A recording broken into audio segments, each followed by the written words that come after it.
So going into this album, I really had no expectations, even though I had like the Drake and 21 Savage songs before. But to keep it a buck, I just wasn't in the headspace for a Drake album. After not liking Honestly Nevermind and also after Takeoff's death. Yeah, after Takeoff's death, I have viewed Jay Prince Jr.'s Mob Ties completely differently. And the last thing I wanted to hear was Drake shout out Mob Ties throughout this album. But after seeing the enthusiasm from my boys in a group chat about this album yesterday, I decided to go into this project with an open mind. And yes, these guys like lyrical rap, like Ransom and 38 Special. It's not a group chat with casuals. So this new project, Her Loss, is a joint collaborative effort with 21 Savage, containing 16 songs,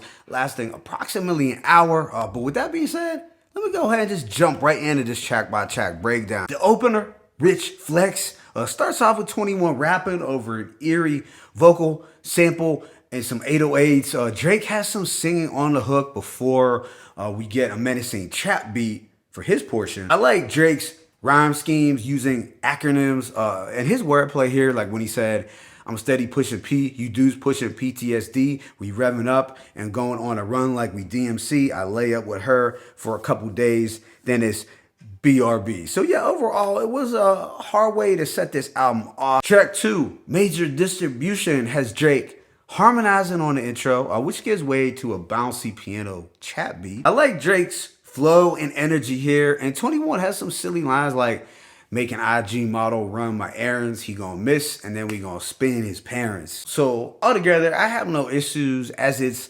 straightforward rhyming over a fun chap instrumental. Track 3, On BS, is another good one. I like the moody synth production, which does kind of remind me of his If You Are Reading This It's Too Late era. And it was on here where we finally got some back and forth action. They are basically reminding everyone that they are on their bullshit. Drake and 21 do some boasting, but Drake's wittiest bar here would have to be, I'm a gentleman, I'm generous, I blow $500,000 on you hoes, I'm a feminist. So it's like a clever way for him to reframe being a simp and tricking on girls. The following song, Back Outside Boys, definitely has a good vibe. I like the wavy, melodic, and fuzzy tone to the production, and it feels like it could have been a club banger from Drake's 2017-2018 run. It is the kind of song that makes you want to go out and live that lit lifestyle. But you know, recent events and rapper deaths have shown us that being back outside isn't all that was cracked up to be. Right after is Privileged Rappers, which flips a sample used on Jay-Z's a week ago. You know, it's a sample that you can't really go wrong with, as it just embodies smooth riding music. Drake does some more braggadocio, but none of his bars really stood out to me. I thought he could have went a little harder here. 21 has some raunchy lines, one being, I'm wiping my dick on her bra. But the first 5 songs, I would say sonically, kick this off on a strong note. The next song, Spin About You, has a 90s R&B sample with some thumping bass. As a whole, it is a decent beat, but there was a part of me that found this particular instrumental to be a little formulaic and predictable, you know, for mainstream artists to use these days. Like, of course, everyone who's popular has to have like a 90s R&B sample with 808s. I don't know, maybe I'm just being too picky. And we get Drake talking about spinning the block, which is always awkward hearing him in this particular bag because we know it's definitely not true. But hey, I guess spending all that time with Mob Ties in Fifth Ward, you know, maybe he saw a thing or two. But he did redeem himself with the pro-choice bar. Damn, I just turned on the news and seen that men who never got pussy in school are making laws about what women can do. Drake typically shies away from political content, but shout out to him for taking a stand on this hot button issue. The following song, Hours in Silence, is a decent singing Drake track. I really did enjoy the melancholic, mellow production, which did contain a sample of an obscure 3 6 Mafia and King Pen Skinny Pimp song. And that's one of the things that I do really like about Drake albums is that he makes it a point to show love to Memphis hip hop from the 90s. So while I did like the vibe of this record, it's a lot longer than I thought it should have been at 6 minutes. About 3.5 minutes in, my ears kind of drifted off. The pace then picks up with Treacherous Twins. I like this sample-based production enough, and Drake's flow change-ups were cool. The two talk about loyalty and holding each other down, and 21 has a witty line, "I don't show ID at the clubs because they know I'm 21." It's one of those bars that's so basic and so bad that it's actually good. I do have mixed feelings about this subsequent song, Circo Loco. So even though I like the feel-good energy to this sample and the bars and flows were solid, the Daft Punk sample is just a little too sugary and pop-like for my ears. Yes, I know people deem this as a classic song, but for me, it just takes me back to the 2000s and seeing dudes get white boy wasted in a bar or a club when this song would come in, and that kind of ruined it for me. But Drake does take a shot at Kanye with linking with the Ops, "Bitch, I did that for Jay Prince. Bitch, I did it for Mob Ties." Right after is Pussy and Millions with Travis Scott. Now this has a very lush and fantastic beat with subtle variations. 21 has the comical line, "She say that I'm a step up, but gentle." Drake does say something pretty cringy on the hook about him trying to call a sex symbol to eat his kids up.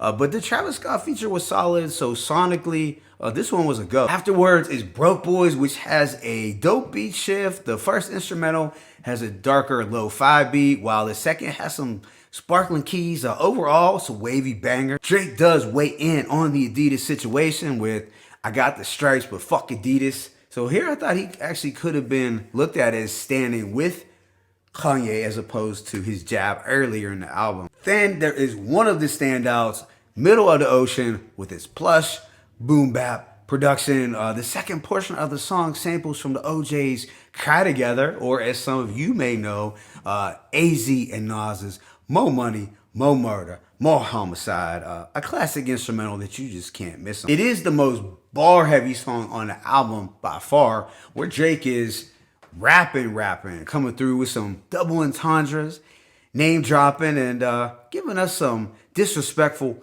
petty lines. I thought the following was pretty hilarious. "For your birthday, your boyfriend got a party bus." Track 13 is Jumbotron Shit Poppin'. I said the production here was serviceable. Wouldn't say the song was trash, but there was nothing really memorable for me to want to revisit. Track 14 is More M's, which has a spooky, nocturnal Metro Boomin beat. That is a little one-dimensional for Metro Boomin these days, as he has had a lot of layers to his production, but I still dig it. It's a dark trap record suited for 21 Savage, so I don't really have any issues with it, but there were some questionable bars from the two, like when 21 said, "I like fried rice, you better cook like you an Asian." And when Drake said, "Way that I ran shit up, you would think I was Iranian." Like, oh man. However, Drake does have a response for those wanting a versus battle. He admits to having enough material for 5 hours in a stadium and how it wouldn't be fair to his competition. The second and last track is 3 a.m. on Glenwood, which is 21's solo. And he's rapping over a quintessential Drake-like beat. Here 21 gives us some introspection mixed in with some threats, of course. Yeah, altogether 21 did his thing. I liked when he said, "I ain't Charleston white dude, I'll never mace them. Love for all my artists. Dudes, I'll never mace them." Obviously a shot at Pastor Mace. Then the album wraps up with "I Guess It's Fuck Me," where Drake gets a little reflective over a slower and somber instrumental. It's not an epic closer, but it's not bad. So overall, I give this project a rating of a strong 3 to 3.5 mics. I don't know where this album ranks in Drake's overall discography, but I do know that I enjoyed it more than his past few releases. And I'm saying it's like it's a Drake solo project, but at times it did feel more like a Drake album with 21 as a guest. I say the production was solid throughout, not mind-blowing, but no glaring missteps. Overall, pretty good. They kept it simple and straightforward. thankfully. As a collaboration album, I feel they did a good enough job, although I would have liked more back and forth. I suppose it does recapture some elements of the old Drake when he was killing the game in the late 2010s, but he was extra petty on this album and had some cringy lines for a few of these tracks. And 21 continues with the rudimentary bars. I know he's not going to be everyone's cup of tea. There will be people that will dislike this album because he's on here, but 21 does come through with some witty and entertaining lines on here for sure. At the end of the day, it's more of a return of form, of back to the basics kind of album for Drake. There's more rapping than singing, which is always better. My favorite tracks include On BS, Back Outside Boys, Pussy and Millions, Broke, Middle of the Oceans, and more M. Let me know what you thought about this album in the comment section. It's your boy Mixtape Moth. I'm signing out, but be sure to hit that like button and please subscribe. As always, it's peace and blessings. Drake, 21 Savage, Her Loss, 1.